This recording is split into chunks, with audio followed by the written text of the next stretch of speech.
আসসালামু আলাইকুম। Afrins cooking and ব্লগে সবাইকে সুস্বাগতম জানাচ্ছি। আগাম শুভেচ্ছা জানাচ্ছি 14ই এপ্রিল বা পহেলা বৈশাখে। আসলে বাঙালিয়ানা কিন্তু এই সর্ষে বাটা ইলিশ খেতে অনেক আয়োজন করা হয়।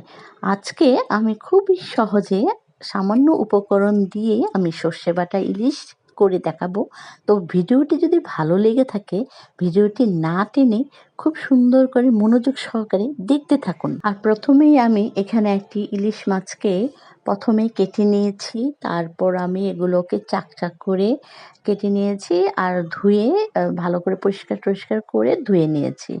তো এখন আমি এগুলোকে সামান্য পরিমাণের প্রায় আধা চামচের চাইতে কম হলুদ আর আধা চামচের মতো লবণ দিয়ে আমি মাখিয়ে রাখছি। প্রায় 7-8 মিনিটের মতো মাখিয়ে রাখছি।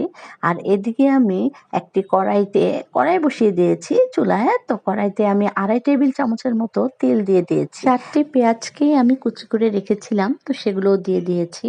এখন আমি তেলে একটু ভেজে নিচ্ছি পেঁয়াজগুলোকে। হালকা একটু লাল হয়ে গেলে তখন আমি এখানে প্রায় 1 টেবিল চামচের মতো আদা বাটা ও রসুন বাটা দিয়ে দিচ্ছি। তো এগুলোকে দিয়ে আরেকটু 1 মিনিট একটু আমি ভেজে নিচ্ছি। মশলাগুলো যাতে না পুড়ে যায় তাই সামান্য পরিমাণে পানিও আমি এখানে দিয়ে দিচ্ছি। এখানে প্রায় আধা কাপের মতো আমি পানি দিয়েছি। তো এখন কিন্তু আমি কোনো হলুদ ব্যবহার করব না। এখানে প্রায় 1.5 চা চামচের মতো আমি মরিচ গুঁড়ো দিয়েছি। তারপর আসলে ঝালটা আপনারা যে যতটুকু খান।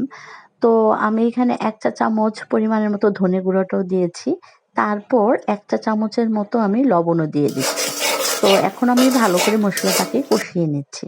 তো এই মশলাটা যখন কষানো হয়ে যাবে এখানে আমি সরিষা বাটা দিয়ে দিচ্ছি।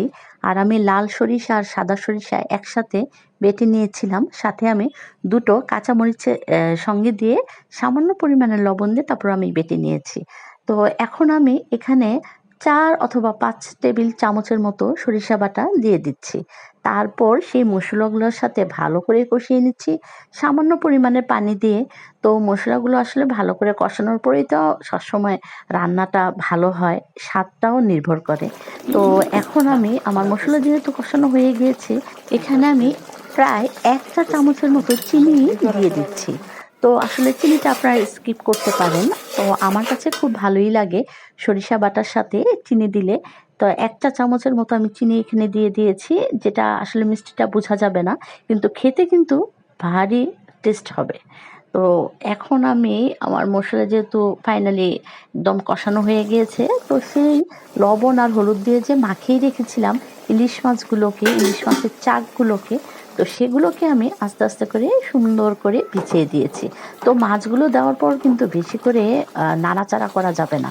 তো এখন আমি একটু কড়াইটাকে ভালো করে নেড়েচেড়ে দিয়েছি যাতে পুরো জায়গায় পুরো মাছের মধ্যে একদম মশলাগুলো ভালো করে লেগে যায়। আর উপরে আমি 7-8টির মতো লাল আর সবুজ রঙের কাঁচামরিচও দিয়ে দিয়েছি।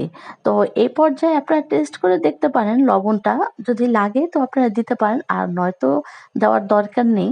তো এখন আমি একটু ঢেকে কিছুক্ষণ রান্না করেছিলাম। তো ঢেকে রান্না করার পর যখন আমি খুলেছি, তো এটাকে আমি একবার শুধু উল্টিয়ে দিয়েছি মাছগুলোকে। একবার করে উল্টিয়ে দিচ্ছি সবগুলো মাছের চাকগুলোকে। তো এবারও আমি আরেকটু ঢেকে কিছুক্ষণ রান্না করব। এরপর আর কোনো নাড়াচাড়া করব না।